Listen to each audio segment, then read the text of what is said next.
मोहब्बत भरी वीडियोस मुबैना तौर पर बनाया करता था टिकटॉक के ऊपर। क्या ऐसी वजह बनी कि बात कत्ल तक जा पहुंची? उससे मुलाकातें जब बढ़ती गई तो इनमें आपस में यानी एक लव अफेयर सा पैदा हो गया। ये बड़ी मजहबी टाइप की लड़की थी, मुंह पे नकाब करती थी, चादर पूरी लेके अपना, और इसका जो शोहर था उसने भी दाढ़ी रखी हुई थी, बादशाह था कि वो लड़की ने अपना नकाब उतारना शुरू कर दिया, सर से दुपट्टा उतार के खुले सर अपनी वीडियो बना दी। इसको जैनब को फोन आता है, वो कहीं किसी ने किया कि आपकी बहन के घर के बाहर ना बहुत सारे लोग इकट्ठे हैं तो आप वहाँ जाएं। वो कल को अगर कह देता है कि जी ये तो मैंने मारा ही नहीं, इसने कुछ कहा लिया था, लेकिन पुलिस इस हवाले से शवाहद इकट्ठे करती है, वो शवाहद साथ जोड़े जाते हैं। अस्सलाम वालेकुम, मैं हूं ज़ुबैर नाज़रीन। लाहौर के इलाका नवाब टाउन में एक टिकटॉकर खातून को मुबैना तौर पर उसका अपना खामंद गला दबाकर मार देता है। आखिर ऐसी क्या वजह बनी? आखिर इस जोड़े में जो मोहब्बत भरी वीडियोस मुबैना तौर पर बनाया करता था टिकटॉक के ऊपर, क्या ऐसी वजह बनी कि बात कत्ल तक जा पहुंची? इस वक्त इजाज़ अहमद भट्ट साहब मेरे साथ मौजूद हैं, तो आइए इनसे बात करते हैं और इनसे सारी तफसीलात जानते हैं। भट्ट साहब, बहुत शुक्रिया आपका, आपने मुझे टाइम दिया। भाईजान, ये जो अफसोसनाक वाक़या पेश आया है, इसके पीछे क्या वजूहात है? देखें, ये जो लड़की है ना, आयत मरियम, ये एक अच्छे घराने से ताल्लुक़ रखती है।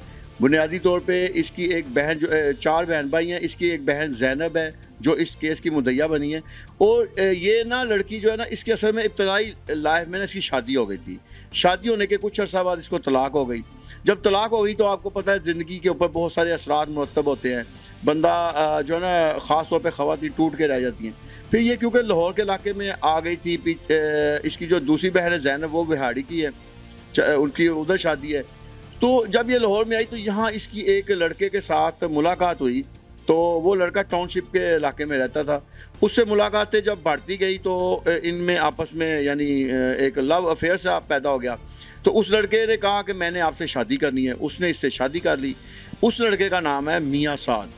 तो जब इन दोनों शादी कर ली तो इन्होंने ना कहा कि हम कंबाइन फैमिली में रहने की बजाय अलहदा रहेंगे। इन्होंने नवाब टाउन के इलाके में कब्रिस्तान के करीब एक छोटा सा मोहल्ला है, वहाँ इन्होंने घर लिया, किराए के घर पे रहना शुरू कर दिया। इस दौरान इनके जहन में ये ख्याल आया कि क्यों ना उन्होंने एक तो जो ना अपनी फुटी बनाई और अपने करीबी हलकों में रख दी। तो उन्होंने कहा भाई आप तो बड़े अच्छे एक्टर हो, तो बड़ा अच्छी एक्टिंग करते हो। तो उन्होंने कहा कि ये तो टिकटॉक बड़ा अच्छा बनाते हो। तो उन्होंने कहा हम टिकटॉक तो नहीं बनाया, हमने तो वैसे अपना शौकिया बनाया। लेकिन इनको एक आइडिया मिला कि क्यों ना हम इस तरह की और वीडियो बनाए।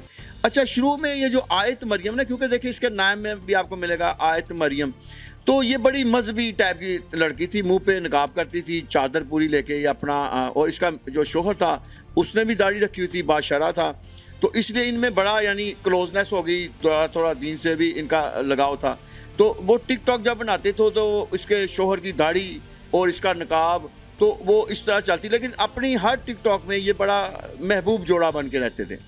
लेकिन आहिस्ता आहिस्ता जब इनको थोड़ी सी कमाई होना शुरू हुई और इनका यानी टिकटॉक में इनके फॉलोअर्स बनना शुरू हुए, तो मैं नहीं समझता क्या वजह हुई कि वो लड़की ने अपना नकाब उतारना शुरू कर दिया, सर से दुपट्टा उतार के खुले सर अपनी वीडियो बना दी। और ये जो टिकटॉकर है, इसकी भी दाढ़ी का साइज छोटा होना शुरू हो गया, यानी थोड़ी सी मॉडर्न किस्म की दाढ़ी रख ली।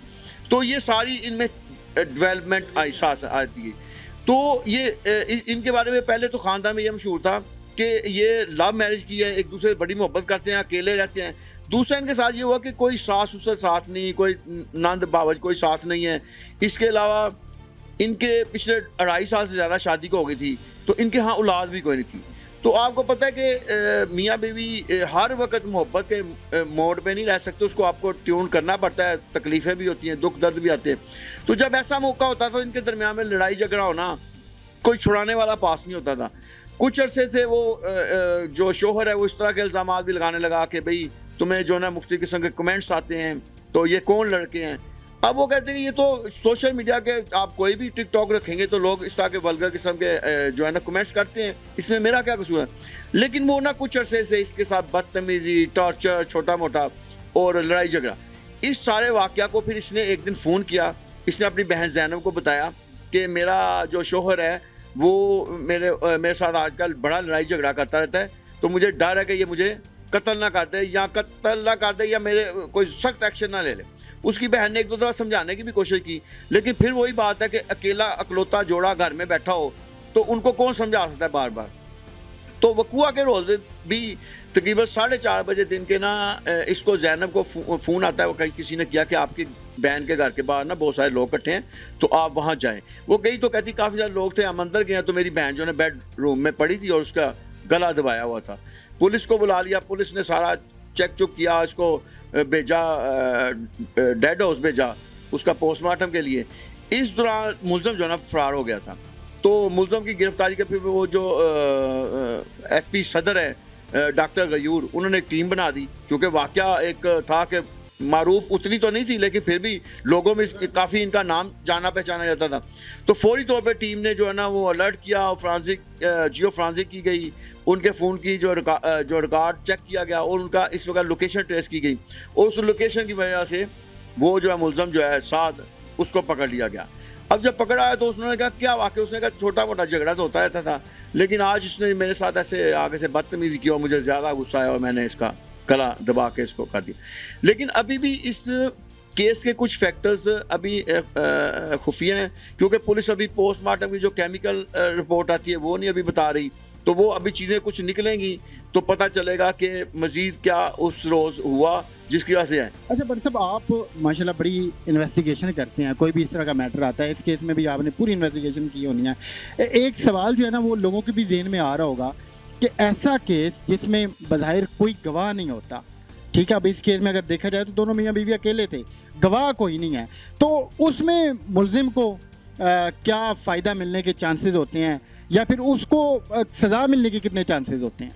अच्छा ये देखें कि डाउट का हमेशा फ़ायदा ना मुलज़म को होता है और अदालत ने ये वाज़े तौर पे बहुत सारे फैसले दिए हैं। अभी मैं एक छोटा सा फैसला आपको बताता हूँ कि एक ऐसा मुलज़म था जिसके बारे में था कि उसने कत्ल किया है मकतूल को और किया रात के 10 बजे है, उस FIR में दर्ज था।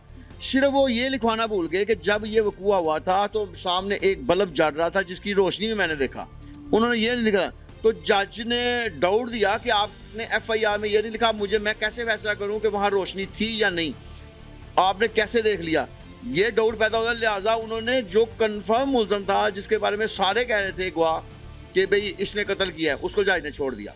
तो छोटी छोटी अभी ये भी जो आप वाक़या कह रहे हैं, क्योंकि मियाँ बीवी थे उस वक्त जब ये हुआ है, वो कल को अगर कह देता है कि जी ये तो मैंने मारा ही नहीं, इसने कुछ खा लिया था, हाँ अच्छा, अब ये जो केमिकल एग्जामिनर की जो रिपोर्ट होती है ना वो इसीलिए करवाई जाती है कि उसका मैदा चेक करेंगे, उसका जो है जिस्म के मुख्तलिफ पार्ट्स होते हैं, जैसे किडनी होती है, हार्ट होता है, इनके पीसेस लेके भेजे जाते हैं, उनमें देखा जाता है कि किस हद तक केमिकल तो नहीं लगा हुआ।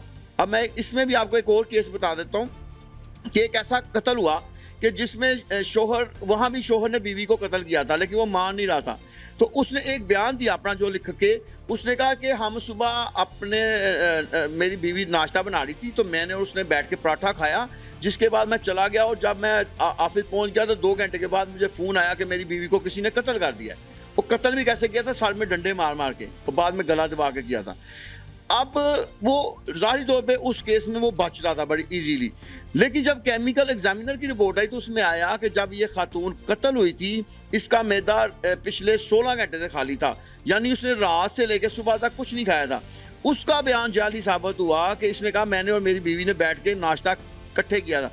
उन्होंने कहा जब ये तुमने बयान दिया कि हमने दोनों पराठा खाया था, उसके मैदे में से एक नवाला तक नहीं मिला, तो मैंने इस पर एक कहानी लिखी थी रोटी, कि रोटी ने ही असल मुजरम को पकड़ा दिया और वो बकायदा उसको बाद में सजाए मौत हुई सिर्फ एक रोटी के नवाले की वजह से।